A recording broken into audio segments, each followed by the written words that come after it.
ایک برکت بھی اور چیلنج بھی۔ 90 سال کے بزرگ کو جب سیڑھیوں پر بہت ہی آہستگی کے ساتھ چڑھتے ہوئے دیکھا تو تب یہ جملہ میرے ذہن میں آیا کہ جہاں بزرگ ہونا کلام مقدس کے مطابق ایک برکت ہے، وہاں پر ایک بڑا چیلنج بھی ہے۔ کلام مقدس فرماتا ہے کہ اگر کوئی شخص اپنی تیسری اور چوتھی پشت دیکھے تو یہ خدا کی طرف سے خاص برکت ہے اس شخص کے لیے کہ وہ اپنی بزرگی کے ایام کو دیکھتا ہے۔ کسی بھی گھر میں بزرگ کا ہونا یہ اس گھر کے لیے برکت کا باعث ہے۔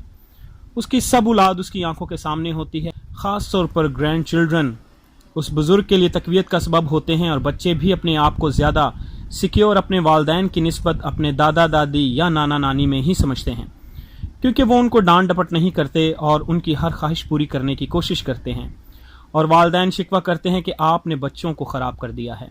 اکثر یہ دیکھنے میں بھی آیا ہے کہ جس گھر میں بزرگ ہوگا رشتہ دار بھی اسی گھر میں جمع ہوں گے، یہ بھی ایک برکت ہے۔ اور آخری رائے جو ہے وہ بزرگ کی ہی لی جائے گی، قطع نظر اس بات سے کہ وہ مانی جاتی ہے یا نہیں۔ بزرگ علل صبح اٹھ جاتے ہیں اور پورے گھرانے کے لیے دعائے خیر مانگتے ہیں، جو کہ کسی بھی گھرانے کے لیے نہایت ہی اہم برکت ہو سکتی ہے۔ اگر بزرگ کے اندر مزاح کی حس ہے تو پھر گھر میں رونق لگی رہتی ہے۔ اگر بچوں کو اسکول سے لینا ہو یا بچوں نے باہر کھیلنا ہو تو ہمارے بزرگ ہی اس صورت میں کام آتے ہیں، اور ویسے بھی گرینڈ چلڈرن کی خدمت ان کے لیے اعزاز ہوتی ہے۔ باہر دوستوں کے ساتھ بیٹھ کر جو انہی کے عمر کے ہوتے ہیں وقت گزارنا، یہ بھی ان کے لیے ایک برکت ہے۔ ایک لمبی عمر انہوں نے گزاری ہوتی ہے اور زندگی کا بڑا تجربہ ان کے پاس ہوتا ہے۔ وہ بڑی اچھی کسی کی کاؤنسلنگ کر سکتے ہیں جو کہ بہت فائدہ مند ہو سکتی ہے۔ ان کے پاس حوصلہ افزا گفتگو ہوتی ہے، اور اگر گھر میں رشتہ داروں میں لڑائی ہو جائے تو ہمارے بزرگ اس صورتحال میں صلح کروانے والے کا کام سر انجام دیتے ہیں۔ اخبار پڑھنا، خبریں سننا، اس بزرگی میں بھی سفر کر لینا، دعا اور بائبل مقدس کا مطالعہ کرنا، محتاج نہ ہونا، یہ سب کچھ بہت اچھا لگتا ہے، اور ایک بہت بڑی برکت ہے۔ جب ہم اس عمر کو پہنچیں گے تو یہ ہمارے لیے شکر گزاری کا وقت ہوگا۔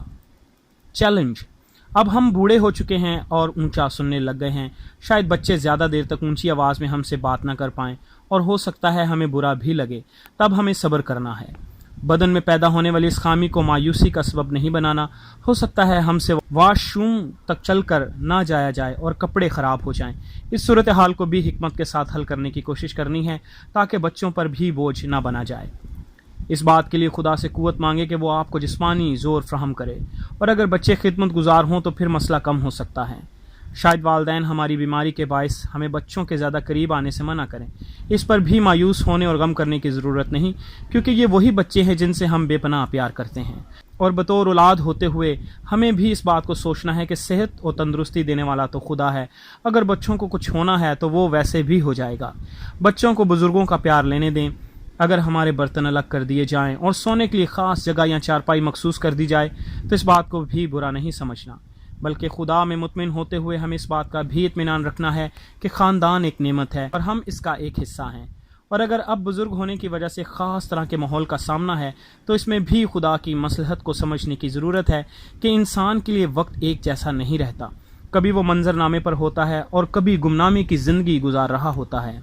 اگر ہمیں ایک بیٹا نہیں رکھنا چاہتا تو کوئی حرج نہیں، ہم دوسرے بچے کے پاس جا کر رہ سکتے ہیں، اور جو ہمیں خوشی سے رکھنا چاہے گا ہمارا دل بھی وہیں پر لگے گا، کیونکہ خدا بھی خوشی سے دینے والے کو عزیز رکھتا ہے، نہ کہ مجبوری سے۔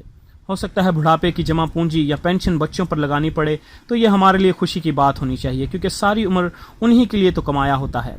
ہو سکتا ہے کوئی بھی ہمیں رکھنا نہ چاہے اور ہم کسی ادارے میں جا کر اپنی زندگی کے آخری دن گزاریں، مگر تب بھی ہمارے پاس امید ہوگی کہ سب چھوڑ جائیں گے، مگر یسوع دنیا کے آخر تک ہمیشہ ہمارے ساتھ ہوگا۔